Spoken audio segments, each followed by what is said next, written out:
This is Coachella for game music. An entire theater just erupting. There is no experience of music better. PlayStation the concert is epic, emotional, and game-changing. We're getting the music that we know and love, and now we get to experience it on this huge scale. There's something really special about having this shared experience with a bunch of other fans. There's something really fantastic about that all these people get to experience that now. And you get to become these characters and live in their shoes and, travel through their world. Then ultimately to walk away as a hero of the story. The complexity and the visual spectacle that the audience is going to see is just, it's extraordinary.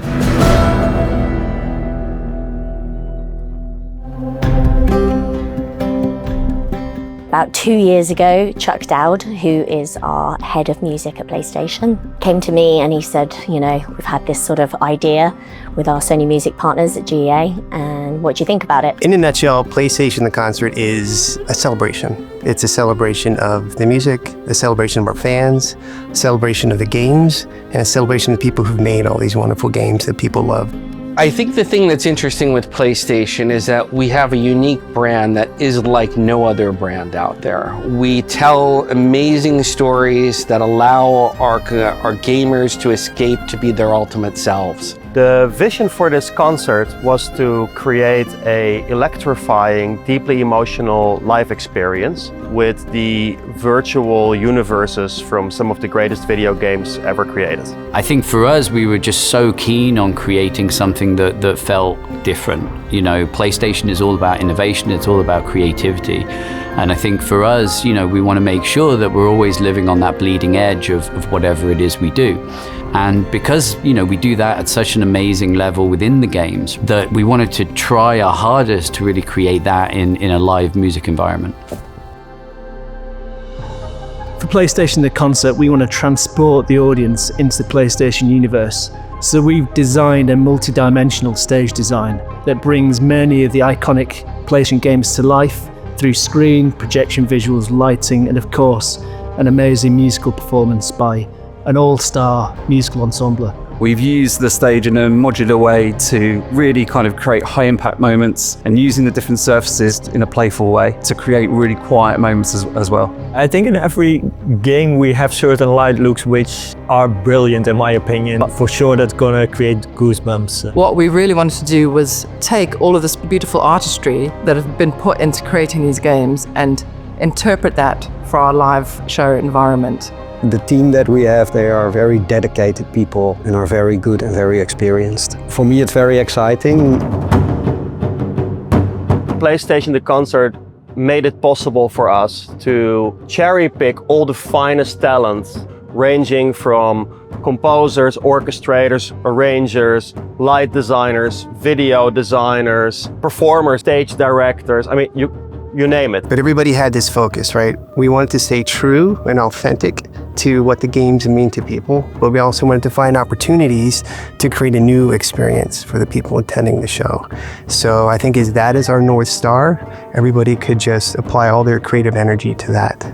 There's something supremely powerful about music, and really when we think about how we already incorporate that into our games and the worlds that we build and the characters and the stories that we tell, I think there's just limitless opportunities about how we can take that beyond the console. Hopefully all these melodies from these iconic franchises are gonna trigger memories of navigating through Horizon, of playing Last of Us, of being Kratos. I'm really excited for the music of all these games to literally take center stage at long last. Music is powerful, right? And music makes a connection. It's a universal language. It bypasses our intellect and it connects right to our emotions, right? And we know that and we're respecting that. And we also appreciate the impact that this music and our games have had on our fans.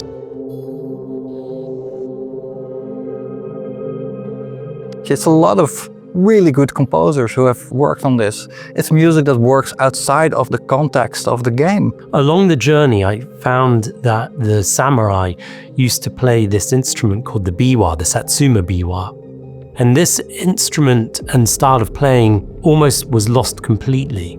And I got to learn about how to write for this ancient and incredibly beautiful instrument. I think that the purpose of all this authenticity is that somehow that draws the gamer into the emotional experience of the game. Coming up with the sound of Horizon, which kind of reflects both sort of the tribalism and the synthetic side of it, was quite a lot of trial and error. One of the things that the team of Guerrilla was very set on was to not sound like any particular ethnicity. And so one of the ways we approached it was kind of thinking from a perspective of like, if we were a tribe ourselves and we were, discovered all these existing instruments, but we didn't quite know how to play them, what would that sound like? And so we started doing things like using instruments in an unusual way. So let's take a violin or a cello, but let's play it with plectrums as opposed to bowing it. That sort of became the palette of Horizon.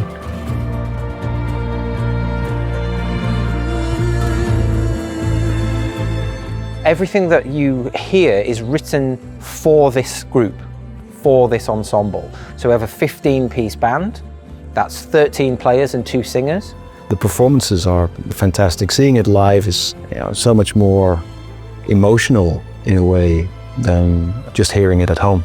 I just think that we have to honor the instrumentation of the original piece. And if that means we have to hire a hurdy-gurdy player, then I'm here for it, I'm excited. It turned out that it's quite difficult to find a player for a medieval instrument, right, nowadays. But we succeeded. Sometimes people have seen it on a video game, for instance, and that sparked their interest and they follow the path of the hurdy-gurdy. It's nice to be part of a bigger thing, adding your sound to be heard, and I think it sounds great. This is an instrument called a hurdy-gurdy that gamers have heard a lot in God of War.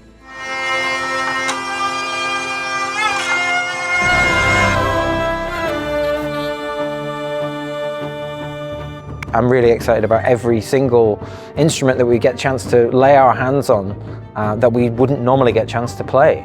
So, for example, the taiko drums that we play for Ghost of Tsushima.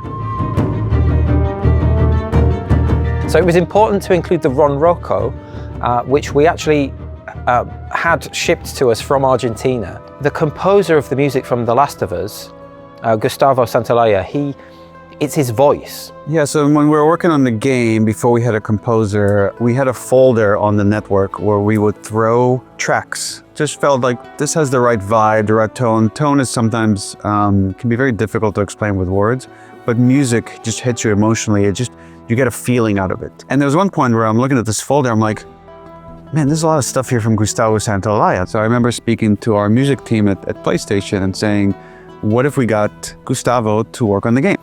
It's like, well, he's never done games. He's won 2 Oscars. He's probably not going to want to do this. I'm like, let's try. Let's bring him in. Let's have a meeting. Let's see what he says. And we brought him in and I pitched him the entire story of The Last of Us from beginning to end. It's like, an hour-long presentation. Gustavo was like, I've been looking for a video game to do, and this is the game. I want to do this game. Chad, our orchestrator, contacted Gustavo directly and said, we need a ronroco. Where would you recommend that we get them? And he put us onto a lovely guy by the name of Pablo Richter.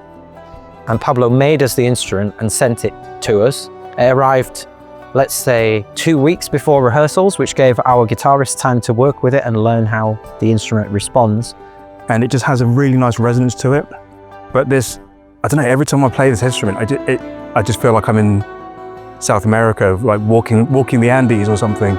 And now we have it for our show, which is really exciting, and it sounds perfect.